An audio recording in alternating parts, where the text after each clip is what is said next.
Hello everyone and welcome back to Piano Teaching Tips with Hannah. So, structuring a piano lesson. Lesson plans. Winging it. What is the best way? Listen on for a few tips of why I think it's important to loosely structure your piano lessons, but have a bit of wiggle room for things to go off piste. Okay, so why structure piano lessons? You don't have teachers or people above you that are going to check that you're doing X, Y, and Z. No one's going to make sure you've ticked certain boxes because you're self-employed and you work for yourself, which is part of the beauty of being a piano teacher, actually. But I can tell you that the winging method does not work. I've been there, I'm sure lots of piano teachers have been there too, that you think, look, I'm a really competent musician, I know what I'm doing, especially when you're starting out, you only got 2 or 3 students, it's all in your head. This week we'll do this and we'll do that, but we'll just see what happens. It doesn't work. It doesn't work, and here's why. Firstly, you're not really able to assess your students' progress. Not easily anyway. So if you have a loose lesson plan or at least a structure of lesson plans for for a 2-month period or a term, if we're teaching kids, it's best to work in terms, then you can see whether they've reached your goal. Where you've set a plan for them, you wanted to teach them X, Y, and Z.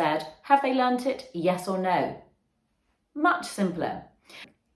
And then if they haven't, you can think, oh, maybe they're taking a little bit longer to grasp this. Maybe I need to change my teaching style to suit this particular student. So it makes things easier, and especially as students learn in a different way, it keeps you on your toes and it always makes you strive to be a better teacher. Now, has anyone ever told you, or you've looked online and you think, how do I plan the perfect piano lesson? You type it in to Google and it comes up with, you need to teach them technique, piano geography, repertoire, music theory, sight reading, oral. How are you going to teach all of that in one lesson, especially if the student only comes for 30 minutes? That goes really fast.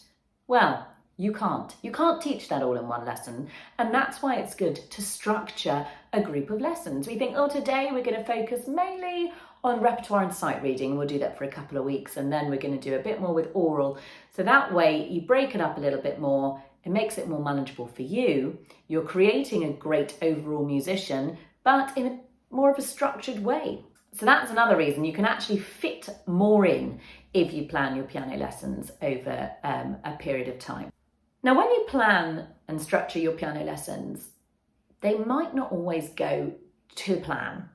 You might have 5 minutes here, 10 minutes there to do this. If it doesn't go to plan, it doesn't matter. It's not the end of the world. There can be a lot of reasons why things don't go to plan. Your student might come in, they might be really tired. Maybe it's exam week at school. Maybe they've just come from a football class, or they had an argument with their parents at home, they're not in the mood.